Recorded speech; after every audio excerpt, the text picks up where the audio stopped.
Good morning and welcome to the second meeting in 2021 of the Finance and Constitution Committee. We have received apologies for this morning's meeting from Jackie Baillie and from Alistair Allen. Now, this morning we will be taking evidence from Ivan McKee, who is the Minister for Trade, Investment and Innovation, on the replacement of EU structural funds, and this evidence will form part of our scrutiny for the budget for 2021-22. We also invited the UK Government to provide evidence, but that invitation was declined. That's a bit disappointing, particularly because just last Friday it was confirmed that more information about its proposals for a UK Shared Prosperity Fund, and I think it would have been very helpful to have taken evidence on that information today. Mr McKee, however, is joined today by Scottish Government officials Hilary Pearce and Karen McAvenue, as well as Professor David Bell, who is the chair of the Scottish Government's European Structural and Investments Funds Replacement Consultation Steering Group. I welcome our witnesses to the meeting, and I would invite the Minister, Ivan McKee, to make a short opening statement. Mr Minister, over to you.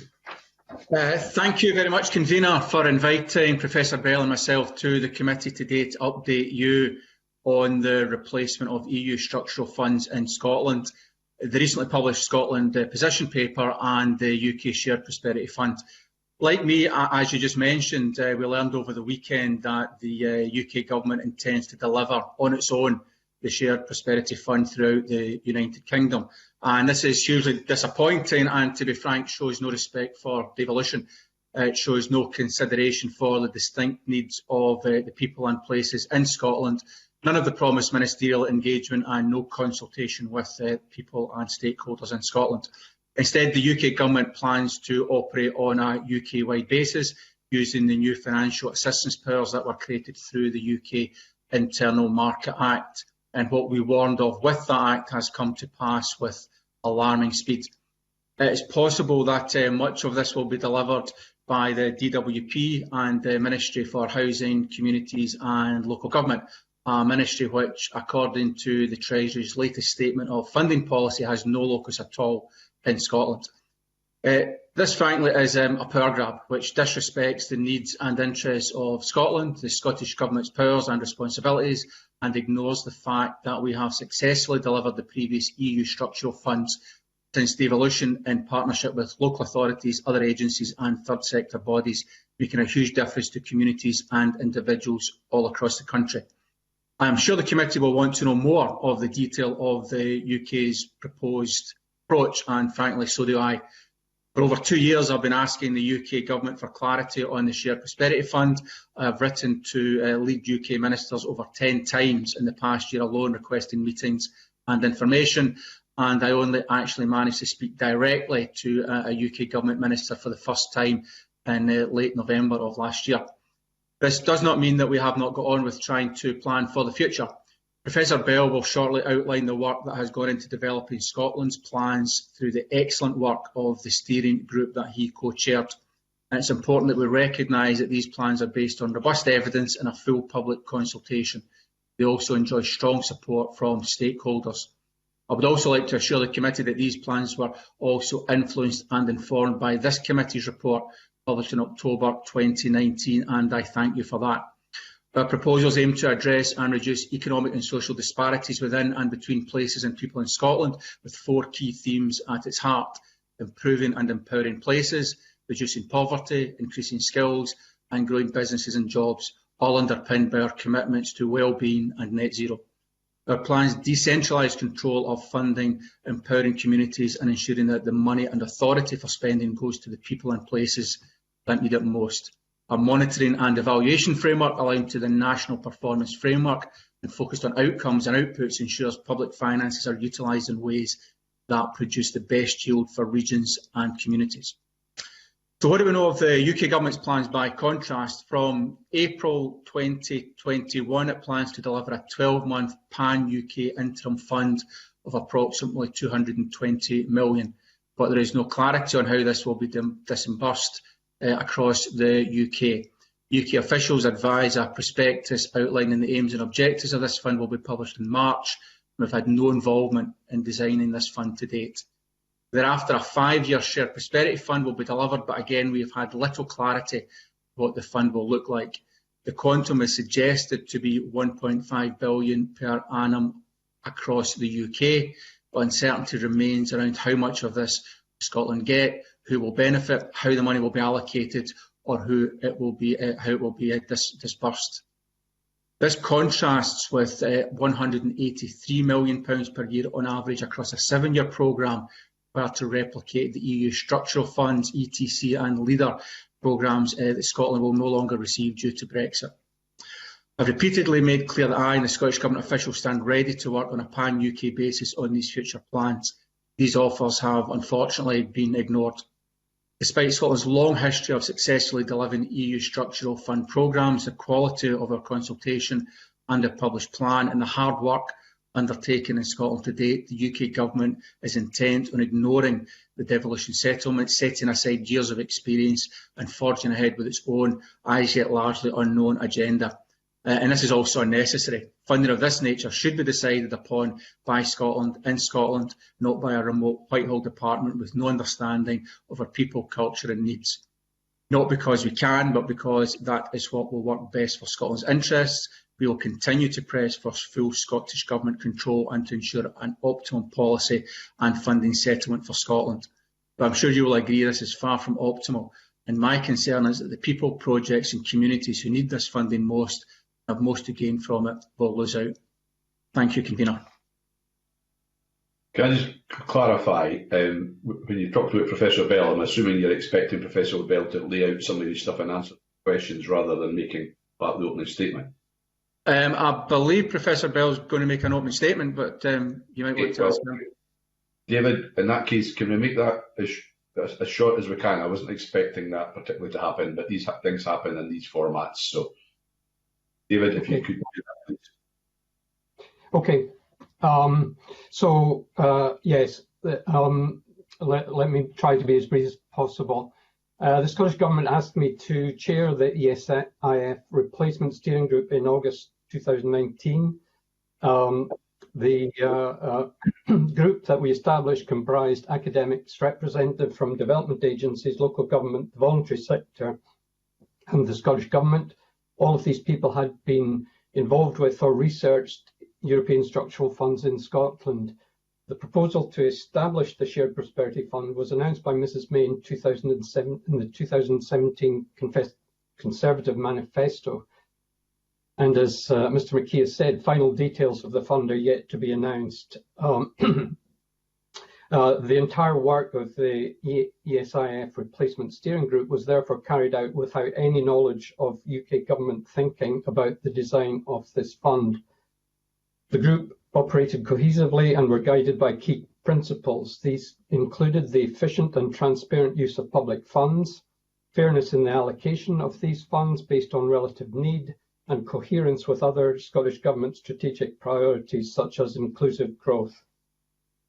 The group carried out extensive consultations with interested parties around Scotland during the latter part of 2019. It then subdivided its work across a number of thematic groups covering funding and allocation, policy alignment, governance and delivery, and monitoring and evaluation. And as Mr McKee has said, these themes were taken up in the final report, which was published last November. Among its most important recommendations were the funds should be used to reduce economic and social disparities between places and people. Decisions should be taken as close as possible to those that would be impacted. While the Scottish Government would be the strategic lead, regional partnerships would be the main bodies charged with developing and funding programmes. And as with the ESIF, the programme would be multi-annual, as local authorities and others need predictability to maximise the strategic use of funding. National agencies such as Skills Development Scotland would continue to have a role within the SPF. There would be streamlined administration. Systematic monitoring and robust evaluation would be part of the design to ensure public and political accountability. A basket of weighted indicators would be used to assess relative need, and communities and citizens would have a role in influencing regional partnership plans and allocations. The steering group felt these proposals were consistent with its principles and would therefore constitute an efficient, fair and transparent means of allocating public funding to reduce inequalities between people and places across Scotland. And can I make a final historical stroke practical point? My co-chair, John Bachtler, who co-chaired the steering group and has long been a student of European funding in Scotland, wrote in a paper in 2007, which I can give you the citation for, the Scottish Office 1994 to 1999, and subsequently the Scottish Executive had overall management responsibility and accountability for EU funding in Scotland. In the 2000 to 2006 period, the Executive was known as the managing authority by the EU. So in fact, the management of the European structural funds in Scotland has lain with the Scottish Authority prior to devolution. There's further practical point in the sense is that there are currently 67 posts within the Scottish Government devoted to dealing with the administration of EU grants. And as yet, there's no clarity about how the practical issues of grant administrations will be dealt with. Expertise in such administration has been built up in Scotland over a long period that extends before the creation of the Scottish Parliament. I'm not clear how this can be replaced with equivalent expertise such as that from the Ministry of Housing, Communities and Local Government and or the Department for Work and Pensions in a timely and efficient manner. Thank you. Thank you, David. Minister, in our committee report on replacing EU structural funds, we unanimously agreed that the decision-taking powers that the Scottish Government exercised under EU structural funds not be reduced under the UK shared prosperity funds. We also agreed the Scottish Government's flexibility to distribute this funding according to its priorities should be no less than under the previous EU structural funds. Minister, the committee had no response on these recommendations from the UK Government, recommendations which you've confirmed this morning the Scottish Government agrees with. I wonder, and I know they've been limited, but what information can you provide us with in a bit more detail about any discussions you've had with the UK Government seeking to deliver this approach, given that the UK Government has effectively ignored the views of this committee, the unanimous views of this committee? Yeah, great question, convener. You're absolutely right. The view of the committee has been ignored, and the engagement between ourselves and the UK Government has been, as I said, very, very limited. It was only, as I said, in November of last year that I managed to get a meeting with a UK Government minister, and that was a minister at the Scotland office who, frankly, and I'll be fairly blunt about this, knew less than me about what was going on, and was unable to provide answers on any of the points that we raised, other than referring back to having to get answers from other UK Government departments. So it's been hugely disconnected on the UK Government side, and it's been apparent through the process that many of the departments don't know themselves what's going to happen and where this is going to go. And I think the fact that you asked for UK Government Minister to come on to come and give evidence to the committee this morning, and they haven't done that, the decline to do that kind of talks to that as well. And it kind of runs counter to some of the statements that they've actually made in public. When James Brokenshire, Secretary of State for MHCLG, said in 2018 that the government, the UK Government, would of course respect the devolution settlements in Scotland, Wales and Northern Ireland and engage with the devolved administrations to ensure the fund work for places across the UK. And the Bays Minister Paul Scully, who noted just in December of last year that they have confirmed, the UK Government had confirmed that the devolved administrations would be represented on the UK shared prosperity fund governance structures. So we've seen none of that, and there's been, as I said, very, very limited engagement and even less information coming forward. Well, a very quick follow-up to that particular question.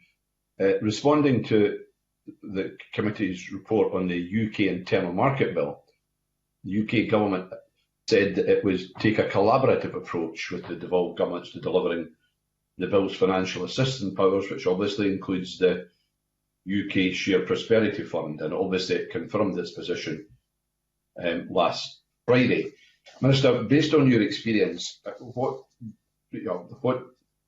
how successful do you think any collaborative approach for the UK government from here on might be? Well, we stand ready to engage, and I think the fact that we've worked hard, and David Bell and the team have worked very hard to put our proposals together as to how a fund would work in Scotland.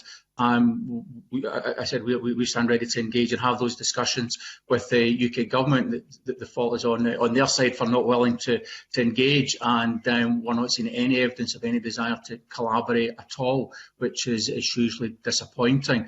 And I think we are very clear that for the fund to work effectively, and Professor Bell gave the history on this, there's a long history of this being, these programmes being delivered through the appropriate channels in Scotland, and even predating devolution, and it's very important that that experience and that history isn't lost, because managing these programmes really requires an understanding of what's happening on the ground. There's a lot of history, a lot of expertise in what to do and what not to do, frankly, to make them effective, and there's a real risk that all of that will be lost.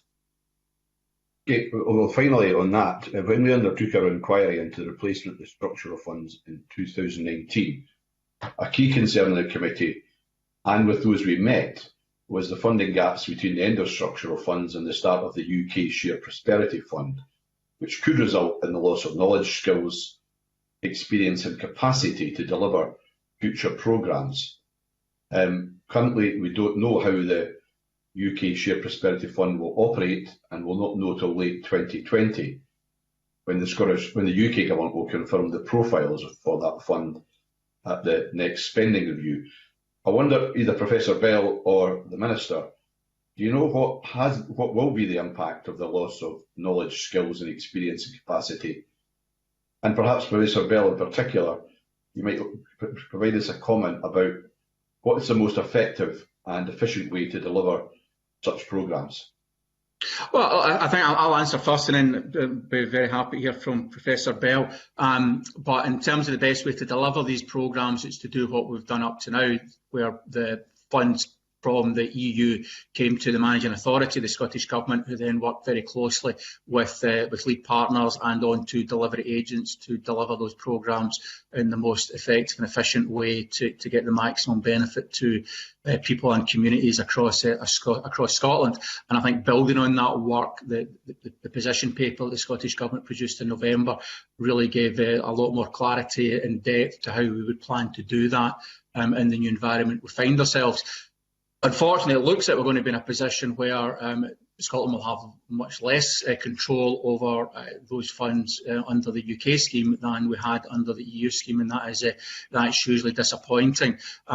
You mentioned that the funding gaps, and we found out in the spending review at the end of 2020 what those looks like, and indicated there was a £220 million fund to cover the whole of the UK for the period from April of this year, for those 12 months until the full Shared Prosperity Fund kicks in. So clearly there's a risk of a gap out there, and as you said, there is a huge amount of skills and knowledge in the hundreds of organisations that are on the front line delivering these programmes, the length and breadth of Scotland, and great uncertainty for them as to what happens next. And clearly, as you said, that skills and knowledge and experience of what's important to those communities and how best to deliver funds to those communities runs the very real risk of being lost as a consequence. Professor Bell, in your response, maybe you could tell us as well about what the potential impact might be in jobs in Scotland in that regard too, please. Okay, in terms of the issue of what principles here around funding, I would go back and quote Wallace Oates, who's the economist who started the study of what's known as fiscal federalism, who argued that it's always better to drive the decisions about funding to as low a level as possible. And that, of course, is also implicit in the EU subsidiarity principle. we took that very much on board when we were working within the group. That has to be balanced to some extent by the capacity of communities and basically groups representing small areas to deliver appropriate applications and to monitor and evaluate the funds. So in a way, that's how we ended up with a decision around regional partnerships, as not the Scottish Government, but regional partnerships being the kind of driving force behind all of the way that the funding would go forward in the future.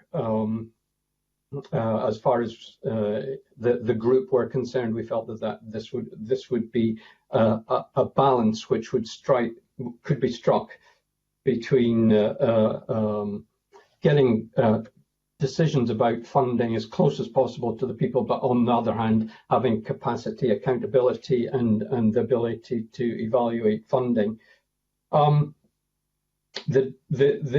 There will be a loss of human capital. There'll be a loss of skills. I haven't worked out an estimate of the jobs lost, but there potentially here is, and I have seen on the ground very, small organisations working with relatively small amounts of money, many of them in the voluntary sector, who are nevertheless doing great work on improving the employability of young people, enhancing skills, as well as doing the more, high-profile stuff around improving environment and infrastructure and so on.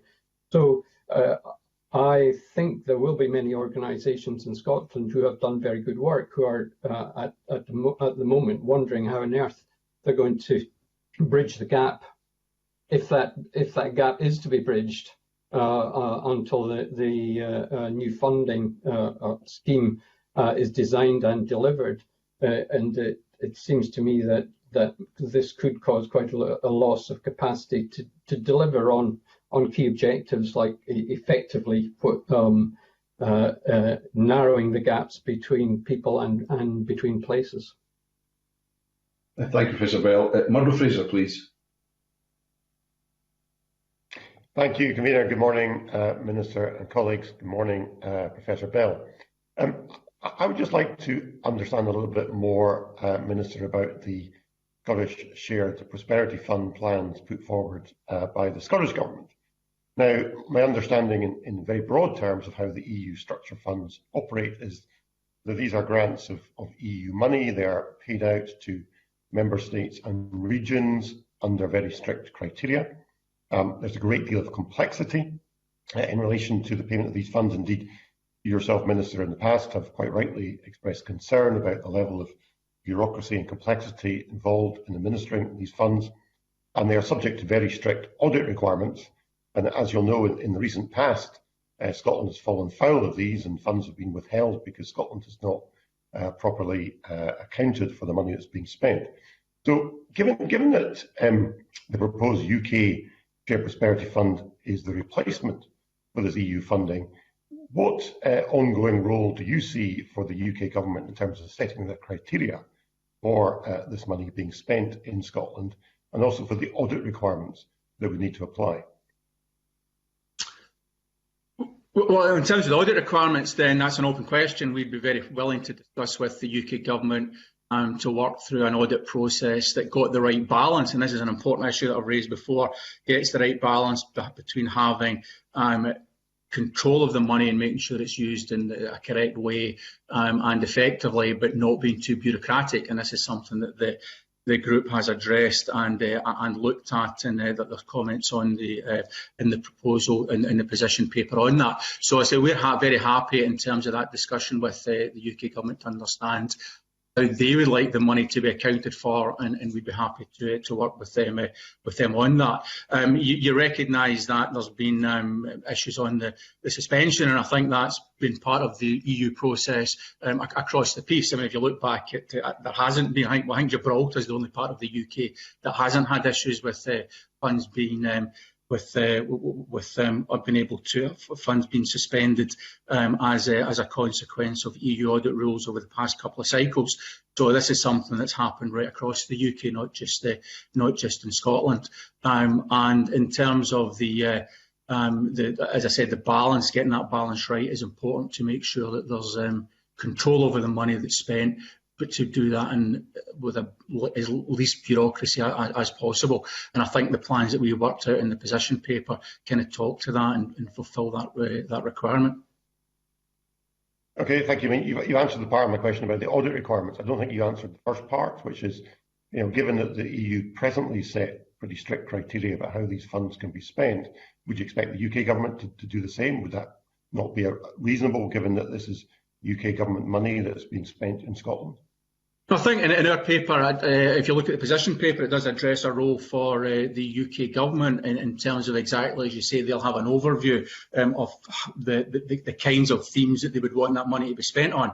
But I think as you take that down to the next level, it's important for that to align with the National Performance Framework and the Scottish Government's policy objectives, because if you don't do that, you end up with confusion and more bureaucracy, frankly, at the delivery end, because you've then got local governments and delivery agents that are trying to match up to a set of criteria that's flowing from the Scottish Government through other funding streams in alignment with the National Performance Framework, and then a different set of criteria that's coming from UK Government. So I said we're very comfortable to have that discussion with the UK Government, understand their direction, be that, I know that increasing productivity is one of the directions they've talked about, what they call their levelling up agenda, which is obviously translates into our inclusive growth agenda and making sure that all parts of Scotland are included, and understanding communities that are challenged and how we support them. So I think there's a top macro level, there's broad alignment about where we're all trying to get to. The mechanisms through which that happens are obviously different from the UK government themes to what we've been operating in Scotland, and the direction and the themes that exist there. So I think it's important that would be funneled through the Scottish Government. So as I say, on the ground, the delivery agents have got clarity as to what the themes are and what they would be measured against. And that message came through loud and clear. I mean, if you look at what councils have said about this, what COSD have said about it, there's been clarity that they are very keen that this is done through a mechanism that recognises the Scottish policy landscape and the existing activities that are ongoing in Scotland, and make sure it's aligned with those to avoid that lack of clarity and that additional bureaucracy that could happen otherwise. Thank you. I mean, I'm just trying to get a little bit of precision around at this point. I mean, I'm quoting from the briefing paper, which references the Scottish Government's plans for the Scottish Shared Prosperity Fund, which says Scotland will have freedom to allocate funding to the places and priorities that the Scottish Government chooses and which align with Scottish Government policy aims and objectives. And it goes on to say that in relation to funding and allocation, the plan proposes that a transparent, needs-based regional allocation model will be developed by the Scottish Government, which need not align with the allocation models used in other parts of the UK. I mean, you spoke earlier, Minister, about the need for a collaborative approach, but I mean, this reads to me that you want just to be given the money and just spend it in any way you like. Sorry, are you finished? Yeah, sorry, is that an unfair characterisation? Yeah, I think it absolutely is. I think if you need to spend it as you want. No, that's absolutely is an unfair characterisation. And what I said was, and what's in the paper, is that we recognise the UK government have policy objectives, and we're very comfortable to have an engagement with them. And we actually mentioned that in the paper, that the role for the UK government there to make sure we've got an understanding of what their policy objectives are, what they want the money to deliver, and the process then is for us to deliver that through mechanisms in Scotland. So the allocation mechanism would be in Scotland, the audit process would be in Scotland, and as I said, we're very comfortable to have discussions with the UK government about what that audit process would look like. So to clarify, in terms of policy objectives, and I've mentioned some of those, they've got the desire to increase productivity, the desire to as they call it, level up across parts of the UK. We're very comfortable comfortable to have discussions with them on how those policy objectives that they have would translate into on-the-ground activity in Scotland, and for us to make sure that there was alignment between that, our national performance framework, to make sure that on the ground, the delivery mechanism had one point of reference and wasn't have to kind of face in two directions at once to create confusion and additional bureaucracy. So in terms of how the money would be allocated, I'd say that would happen through a needs-based system that we've started to develop through the work of David Bell's group for Scotland. And in terms of how the policy alignment would be, I've kind of articulated how we would see that working. And in terms of the audit process, as I said, I think that can work fairly well if we sit down and discuss that with the UK government. The problem isn't any of those. The problem is the UK government's unwillingness to actually sit down and talk about this. Okay, thank you. Just one more question, Convener, just around the aspect of funding, because historically Scotland has done well out of EU structure funds in that we've had more than our population's share within the UK. And I wonder if you agree with me, therefore, Minister, that it's important that continues. The UK government has already indicated that's the direction they want to go in, and we don't want these funds just being barnetised and rolled into the Scottish Block Grant.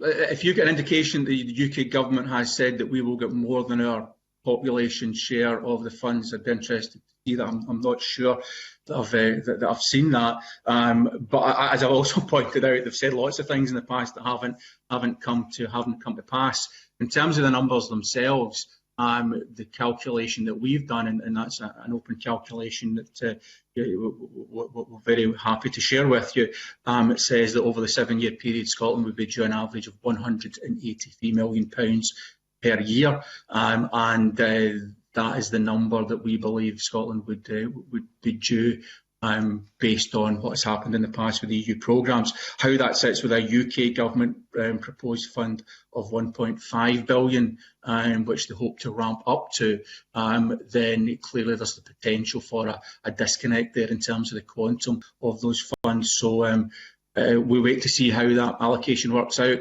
If they can match the £183 million, then that is at least clarifies that part of it, although it still leaves many challenges, as I've said, in terms of alignment and delivery mechanisms.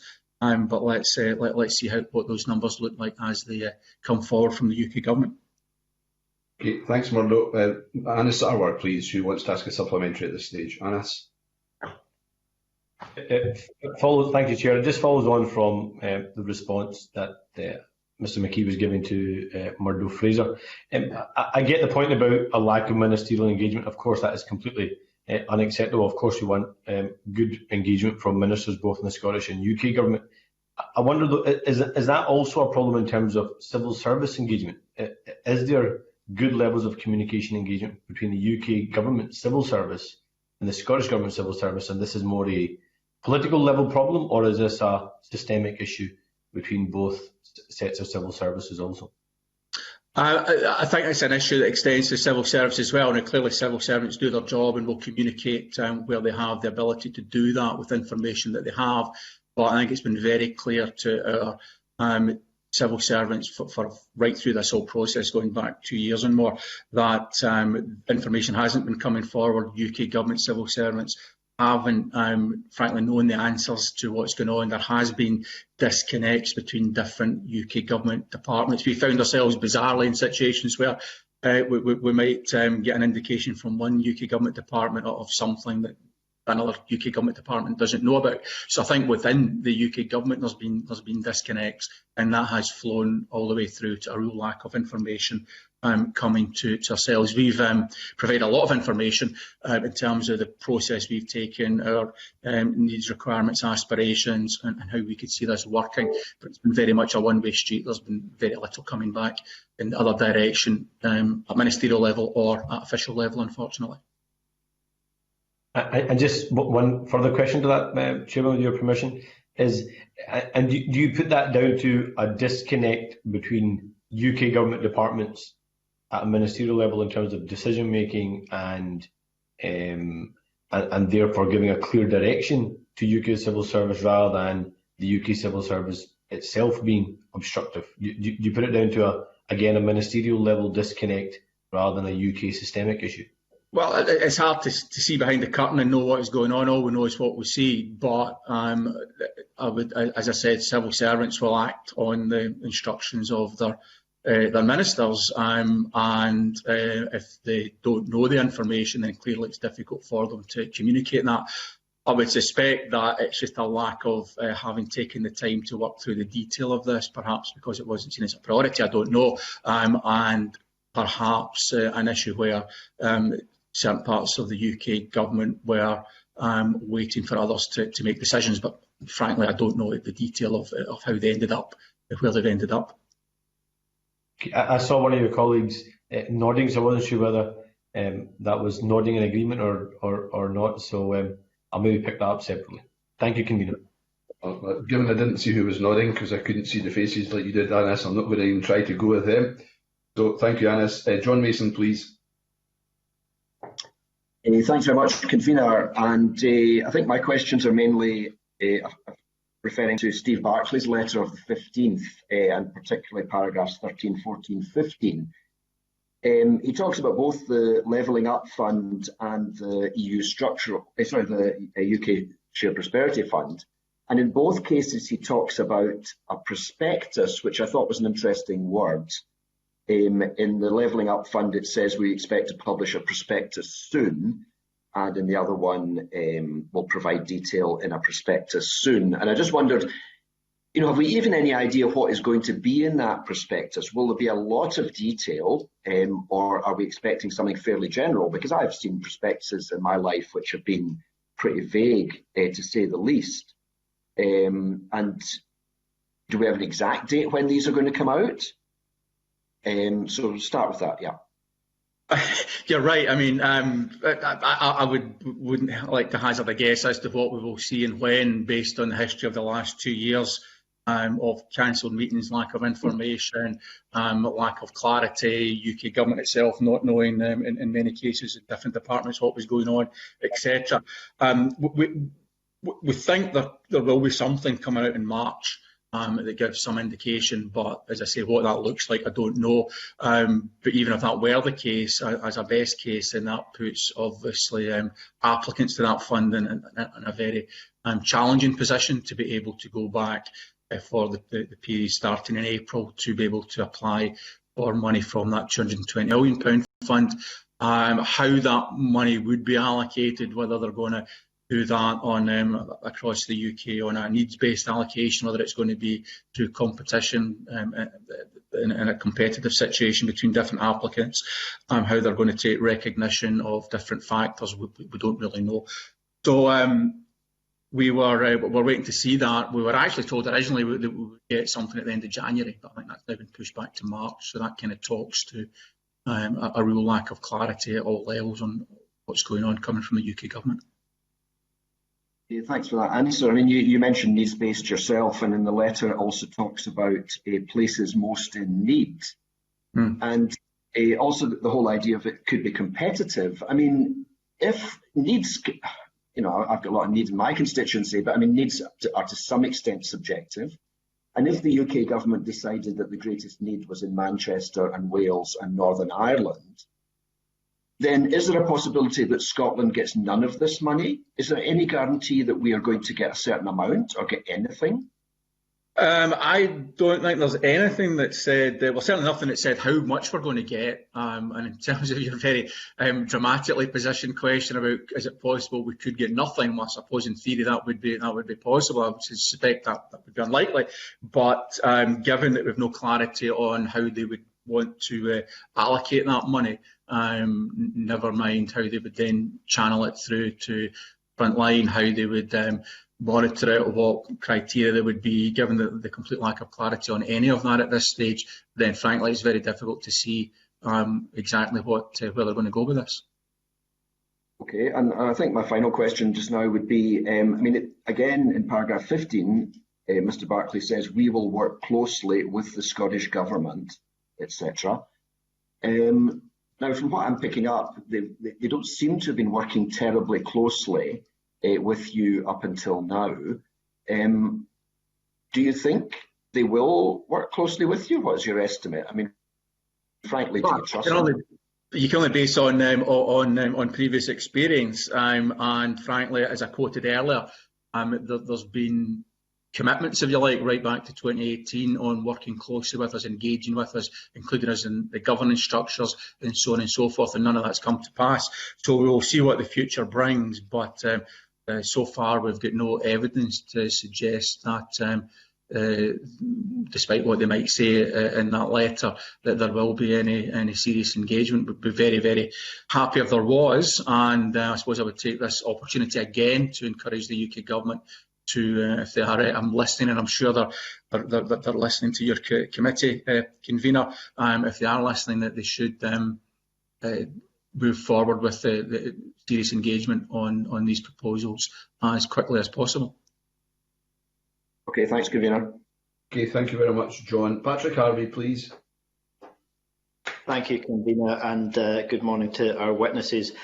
I suppose I wanted to move on from that and explore what are the possible consequences if the approach that you've criticised, Minister, continues, and if we don't see a change toward closer engagement and we continue to see effectively Scotland's voice frozen out of this process. There's been some discussion already about the potential loss of expertise and experience in the management of funds, and that decisions might not benefit from that expertise. What other consequences might arise?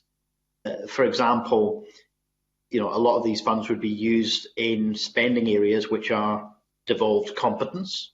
Could there be conflicts between what the UK government is trying to achieve and what the Scottish government is trying to achieve in devolved policy terms, whether that's transport, education, any of the areas that might be impacted?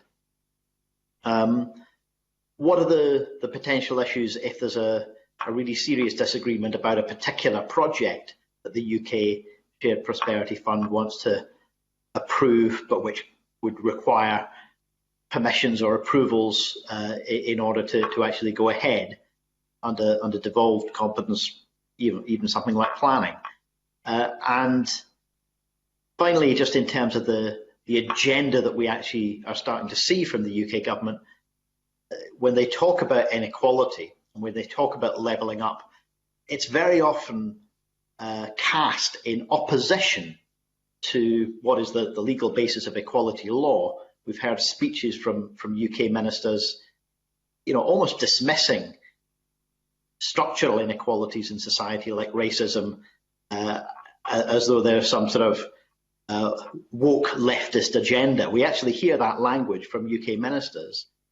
So if we start to see, a really different philosophical approach taken by the two governments to what inequality means and how investment can help to overcome inequality, what is the Scottish government able to do about that?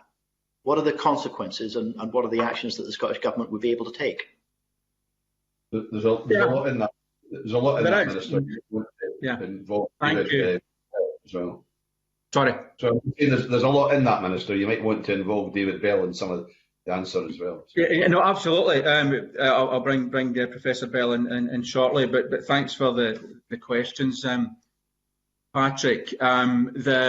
You're right. I mean, this works at a number of levels. At an overall level, there's clearly an assault. Use that word, I think, is not unfair, on devolution, and we're seeing the UK government effectively parking their tanks on big areas of devolved competence through this process. An example we can take, we've talked about the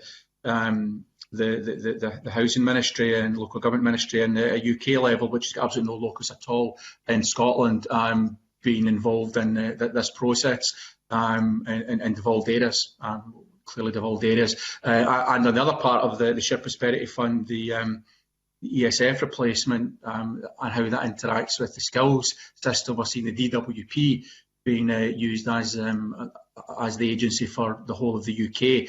And clearly, when you get into skills, we're on a very different landscape. Education is obviously always been devolved, and the approach that we've got and the mechanism and the tools that we use for for tackling skills challenges in Scotland is very different to how it's done at a UK level. So even their understanding of what happens in Scotland, the mechanism by where they can interact, for example, with colleges in Scotland and with other delivery mechanisms, how they interact with Skills Development Scotland. And right across that whole piece, it starts to open up a whole range of things whereby there's huge questions around about how does the policy agenda line up in terms of where we're trying to get to, and how does the delivery mechanism look like, and if groups at the front line on this are seeking support to deliver on agendas, then that they're facing perhaps in two different directions at once, and trying to match that up, which, as I say, just makes the thing much more complicated and bureaucratic. So there really is, I think, at that level, a real challenge to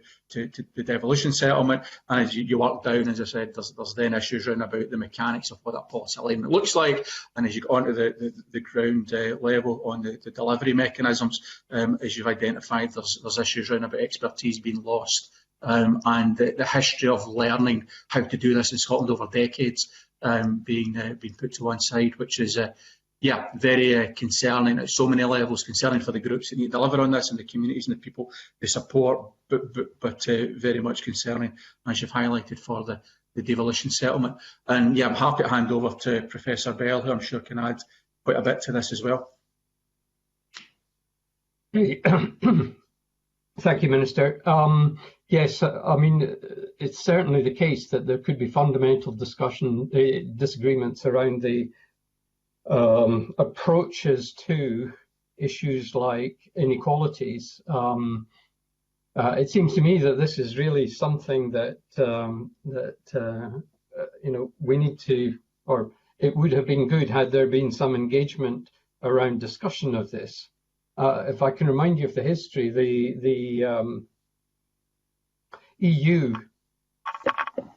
pretty crude, took a pretty crude approach, but it was easy to understand around levelling up, in that it basically assigned criteria for the structural funds based on GDP per head, and if you fell below a certain threshold, then you'd be eligible, and if you were above that threshold, you weren't eligible.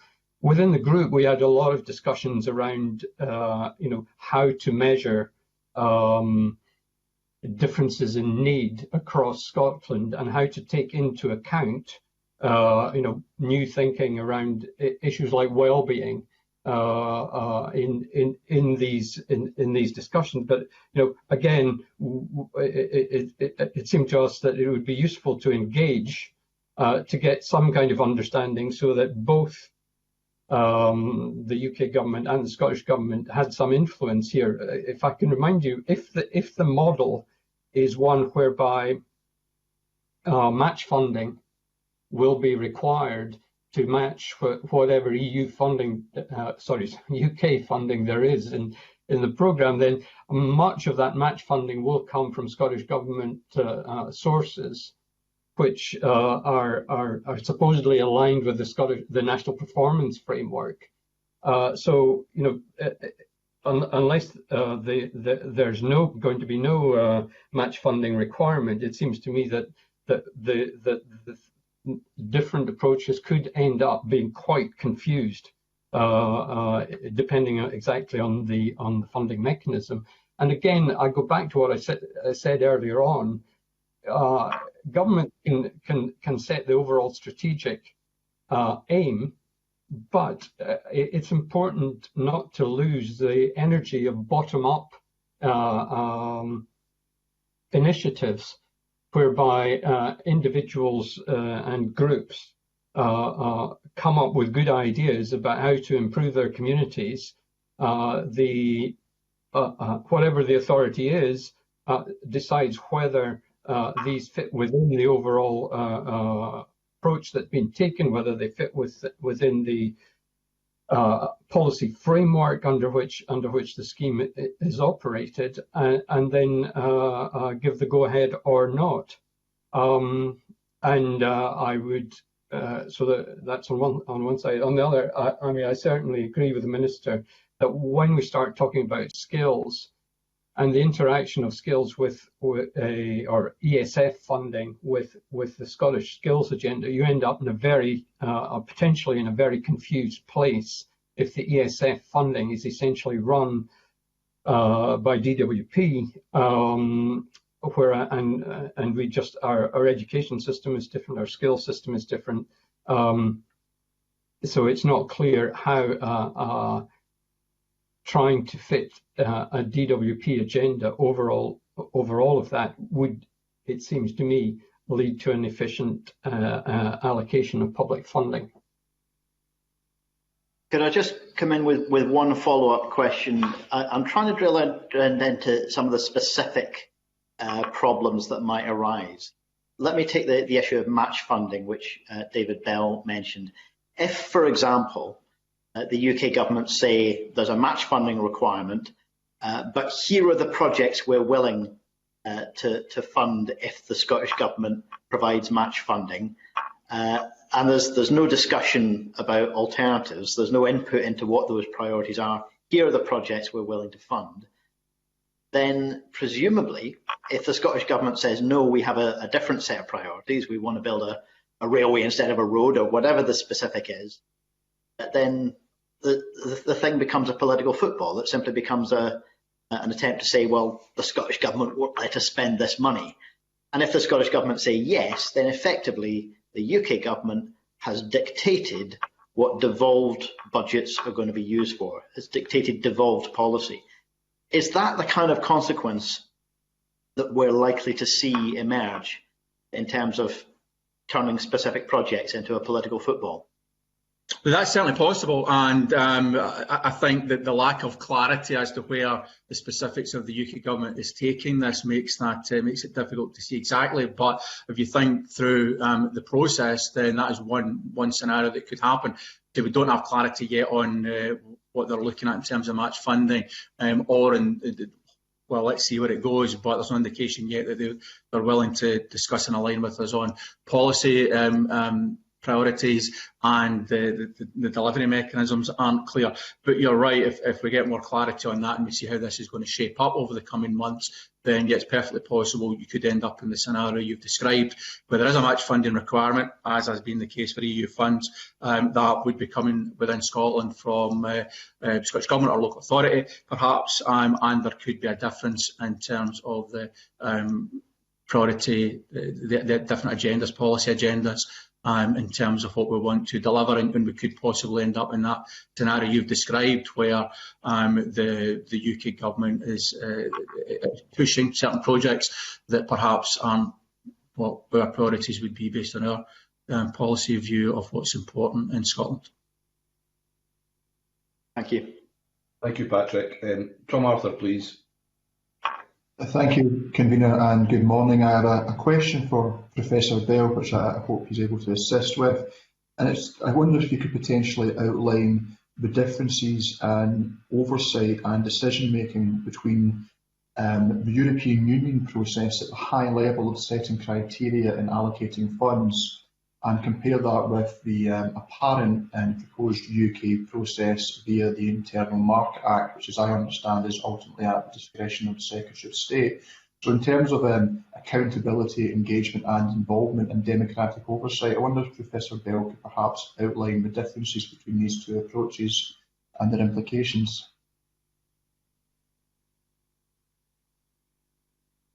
What you mean by the EU process? The EU processes have been changing quite a lot over recent years. I mean, they are the outcome of discussions between the various member states and decisions being made around, I guess,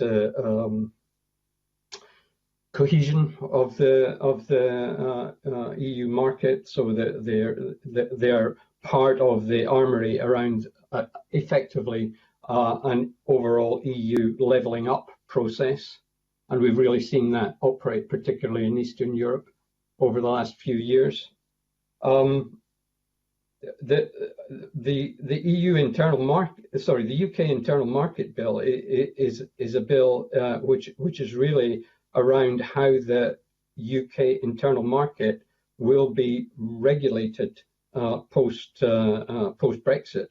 So it's not really doing the same thing it's there to try to ensure that there is overall that the market continues, the internal market within the UK continues to operate in the relatively smooth way that it has in the past. I think maybe if I rephrase my question specifically, is the powers within the Internal Market Act to allow the Secretary of State to spend on in any part of the UK, including in devolved areas. I'm assuming that is the vehicle by which this shared prosperity fund will be administered and delivered. Yes, I guess that's true. I mean, it would allow because of these particular provisions, which are not so much about the market, but about the powers of the UK government. Certainly, that part of the Act allows the UK government to spend in areas that it hasn't in the past, certainly, and it is possible that therefore the Shared Prosperity Fund could be used to direct funding into the kinds of areas that, I mean, they're pretty wide-ranging, with sport being one of those, which caused me to raise my eyebrows. But effectively, yes, that could be the case, that the UK government could, on its own, direct funding to these the set of spending priorities that are listed in the UK Internal Market Bill. Yeah, and that's the question I want to get to, is if the UK government chooses to use those powers within the Internal Market Act to deliver the Shared Prosperity Fund, I want to have an understanding of how much of a break that is with how the European Union as a whole sets its priorities, because throughout this Brexit process, it's been frequent for the UK government to announce these funds or processes, such as an internal market or indeed a shared prosperity fund, as analogues with existing EU institutions. So the single market becomes the internal market, European structural funds become the shared prosperity fund. So if it is the case that the UK government is using those provisions within the Internal Market Act to deliver the shared prosperity fund, how much of a difference is that, how much of a break is that with the processes that the European Union as a whole uses inside its structural funding programmes? So I don't think the EU directs funding in specific areas to be spent within member states without consultation with the member states themselves,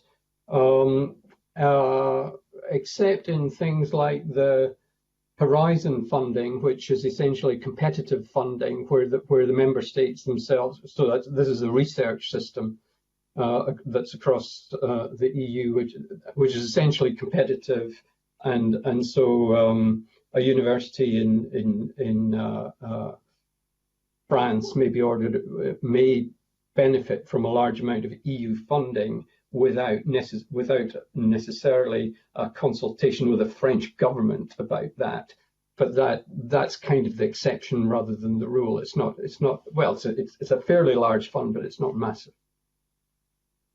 Okay, thank you very much, Professor Bell. If I could ask the Minister, and this is really just a follow-up to the quick line of questioning that Patrick Harvey was pursuing, and that was to get a further understanding of if he has any concerns that there may be future attempts to erode the competencies of the Scottish Parliament, because clearly some of the objectives of the Shared Prosperity Fund that the UK has announced do impinge upon devolved competencies, and the UK government has shown itself willing to ride roughshod over the devolution settlement. So I wondered if he has any concerns that in the wake of the Internal Market Act, in the wake of numerous LCM's rejections being ignored by the UK government, if he has a concern that the UK government may seek to erode devolved competencies further in the name of being able to deliver and implement its Shared Prosperity Fund. Yeah, absolutely concerns. Very much concerned about the direction of travel, and concerned about as we've articulated on many occasions, the Internal Market Act being used as a mechanism to impinge significantly on devolved areas of competence against the devolution settlement. And it's not just us. I mean, the Welsh Government as well are concerned to the point of seeking a judicial review. So it's a significant concern across the devolved administrations as to what the direction of travel of the UK government, what the intent is and where this could end up in terms of challenges to areas of devolved competence. Thank you, Minister. And one final question. You mentioned in an earlier answer that you had a meeting with the UK Government Minister in the Scotland office, I believe, back in November, and it wasn't very fruitful. Are you able to say what minister that was? That was Ian Stewart, if I can remember correctly. Yes. Yeah. Thank you very much. No further questions, Convener. Okay, thank you very much, Tom. Dean Lockhart, please. Thanks very much, Convener, and good morning, Minister, and to Professor Bell. Good morning. The level of EU structural funds available to Scotland has been reduced by, I think, €75 million in the past few years. I wonder if the Minister or his officials could explain the background and the reasons for this reduction. So, have you got more specifics on that? Yeah, I understand from briefing papers prepared by Spice and others, there was an underspend by the Scottish Government in certain projects, and as a result of that underspend, and I believe non-compliant bids for funding, that resulted in a reduction in EU structural funds being available. That's my question to you, Minister. Yeah, I mean, I'll bring in Hilary shortly to go into the details on the numbers, but there have been, I don't recognise that number, but there have been smaller elements of reductions in funding as a consequence, largely. I mean, the most significant one was round about the employability service support, whereby we'd allocated funds to programmes in certain parts of Scotland back at the start of the programme, and then what happened was, as a consequence in that period, so obviously going back 2 or 3 years here, the reduction in youth unemployment in particular left us in a position where there was funds that were stranded, if you like, unable to be deployed for that purpose, but had already been allocated for that purpose. But those numbers from memory were around about 13 million or so. So the 75 million number I don't recognise. The position we're in at although Hilary might be able to give more detail on that, the position we're in at the moment is that these programmes, it's the 2014 to 20 programme, the total allocation for Scotland from the EU for the ERDF and ESF programmes is 738 million sterling from memory, but clearly that varies depending on exchange rate because it's all expressed in euros ultimately. We have committed the vast bulk of that, and that programme runs effectively for the next 3 years. There's another 3 years really to continue to commit and allocate those funds, but that's the overarching position. But happy to bring Hilary in to give a bit more detail on the numbers that sit underneath that. Thank you. I assume that the question is really about the decommitment level. It is true that there is a mechanism used by the European Commission to ensure that funds are spent by managing authorities up to a certain level within each year. And for 2 years, we have not met the level. So the amount that we have not been able to defray within the year is decommitted. That's the case for the past couple of years, although I would add that we are applying for an exemption to this in the current year because there is a mechanism known as force majeure that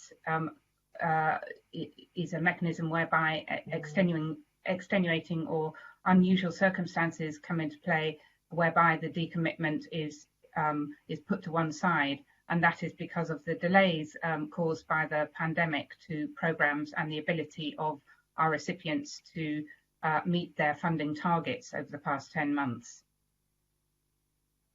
Thanks very much. Maybe I could just follow up on that. Did you have an approximate amount of the total amount of funding which has been decommitted in this 5 or 6 year funding round?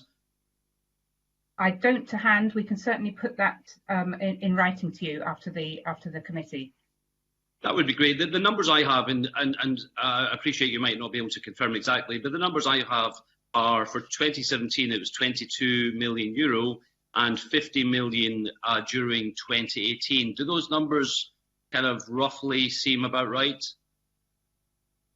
I think the 2017 figures were adjusted after some discussion with the Commission about adjustments that happen after the decommitment level is first put out. So I can certainly double check those and get back to you. That would be great. And maybe, Convener, if I have more question, it relates to the existing expertise available to allocate funding streams, because I think the Minister, Professor Bell, expressed some concerns about that expertise being available in future funding streams.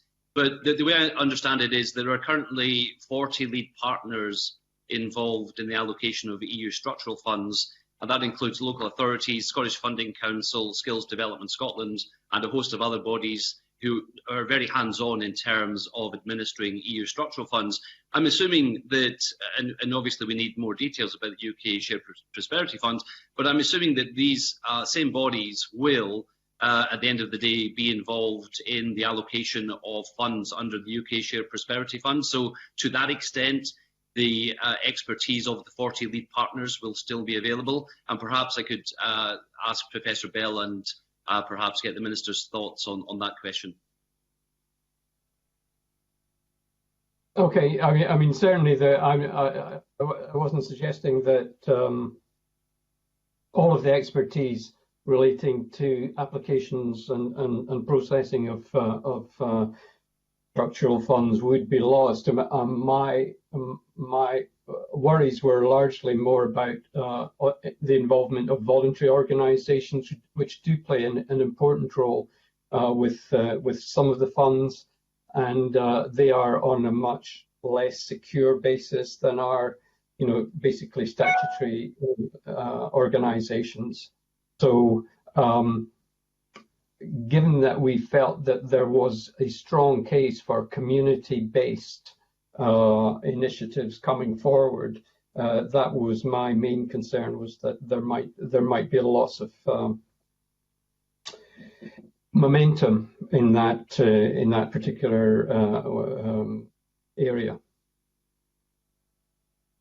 Yeah, I'll just echo that. I think that first of all, in terms of, you've got to remember there's a two-tier structure, which is the lead partners and then the delivery organisations that sit below that. And you're right, there's about local authorities plus some others. There's about 40 lead partners, but there's several hundred delivery agents, small local voluntary organisations often that sit below that actually funnel large chunks of that funding to the areas where it's needed, and the loss of capacity can very much occur at that level, because we're in a position of great uncertainty, so we don't know what's coming down the track. You're making assumptions about what that funding mechanism would look like and going through local authorities. We've not clarity on that yet, and the risk of being in a situation where there's a gap puts many of those smaller local organisations at risk, spread right across the country. I think that's a very real concern. I think it's a concern that they've expressed, SCVO have expressed, and other lead partners have expressed throughout the whole course of the last couple of years, and increasingly so as we continue to have lack of clarity as to what the Shared Prosperity Fund is actually going to look like. Thank you, Minister. Very briefly, but if we end up in a situation where the Shared Prosperity Fund does involve those voluntary organisations and local community organisations, then your concerns would be addressed. Well, I think timing is absolutely huge, right? Because a gap out for even a short period can cause problems, because those organisations aren't in a position to continue to keep their staff in place during a period where they have no funding. So timing is absolutely critical, and that would need to be addressed as well. Thank you. Convener, that's all I had. Thank you. Okay, thanks, Dean. Fulton McGregor, please. Thanks, Convener. The areas that I was going to ask about have actually been mainly covered, but I've got two questions, one for each of the panel, I suppose, that are quite general in nature. Minister, if I could ask you first, we've already talked a wee bit about how this announcements came about. Given the context of that, and if you think if even today the UK government not opting to attend this committee today, can you go over again your plans for how the Scottish Government will engage with the UK Government on this, and what you hope that might lead to, given the context that I've already said? Well, yeah, I mean, it's hugely concerning, and clearly all we can do is ask them, write to them, engage with them, make statements in public, talk to this committee and others, and make the point that it's hugely important that they do engage with us. And they're not just hearing it from us, they're hearing it from all the stakeholders in Scotland who are increasingly concerned. And that's what has been mounting over months and years now, about the lack of engagement and support. And you're right, when we look at and John Mason, I think, that spoke to the letter earlier from the Chief Secretary to the Treasury. It's on paragraph 14, so buried right at the end of a 3-page letter. It kind of drops the bombshell about how they intend to fund the UK Prosperity Fund in a letter that was largely about other matters. So that wasn't helpful, and the only other indication that we had directly that this was the direction of travel was when another UK Government Minister was on Good Morning Scotland a few months back, and probably inadvertently said that the UK Government intended to run this scheme directly. So that really is the only communication we've had from them about what their intention was. So repeatedly asked for engagement. Hopefully we'll get something soon, but we've been waiting a long time for this, and we continue to push for ministerial meetings, and I've had ministerial meetings cancelled on me at various times, and it's been, as I say, less than satisfactory. Yeah, very much so. That's not good at all, and I thank you for clarifying that. Professor Bell, sort of just a general question for yourself as well. Are you able to go over some of the areas of the previous structural fund that you think that stakeholders and those who benefited would most want to be retained under the new system? What do you think are the key provisions that you would like to see retained? Well, the existing funds have really changed in nature over the years, with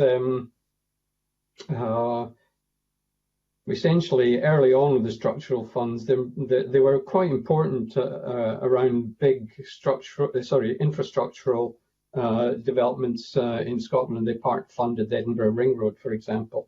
Through time, that has changed, and there's been less emphasis, I would say, on overall infrastructure spending. But in areas like innovation, I think it's very important that we maintain a momentum in that area. And then the area that I suppose my main economics expertise is around labour, and therefore areas like skills development, the colleges, European funding is very important to Scotland's colleges, perhaps a little bit less so to the universities, but nevertheless the universities benefit to some extent. And the whole employability agenda is part supported by structural funding, so by European funds. So I think there are. It isn't huge by comparison with overall public spending in Scotland, but it does support some important initiatives, it seems to me. And while it's important to very closely evaluate these, I think what I detected going around the country was that there was huge support and for the kinds of initiatives that were part funded by the EU, and a hope that they would continue, that the funding would continue going forward. Okay, thanks, Convener. Happy with that. Thanks, Fred. Thank you very much. Can I just ask one final question? Because as I've been listening to this, an issue has began to concern me more and more. Professor Bell, you mentioned a couple of times community-based projects, the bottom-up approach being one of the key issues around the structural funds process. And nothing's probably clearer than that than the leader programmes. And it did strike me that we've got many leader organisations across Scotland, in particular in my own constituency, Forth Valley Leader have done an amazing job on the ground supporting local projects, environmental projects, education projects, all sorts of activity and business activity too. Have we got any feel yet, Professor Bell, about where we are with the leader programmes and how they would be decided upon in terms of the UK Prosperity Fund? So thank you very much for that. The leader programme was always tended to sit as a sort of satellite to our discussions because it's not actually within the ESIF funding. It's more associated with the agricultural funding. And for our work, what we recognise the importance of that funding in particularly obviously in rural areas, and we argued, I think, that leader funding should be included within the scope of the Shared Prosperity Fund, but that would require a different funding channel to be opened in order for that to continue. So I've got to say that the leader funding is and where it's going is even less clear at the moment than the other forms of funding that we've been discussing for the last while. Minister, I don't know if you've got any knowledge on the leader funding, or if not, whether your officials could write to us to give us an update on where you think these things have reached.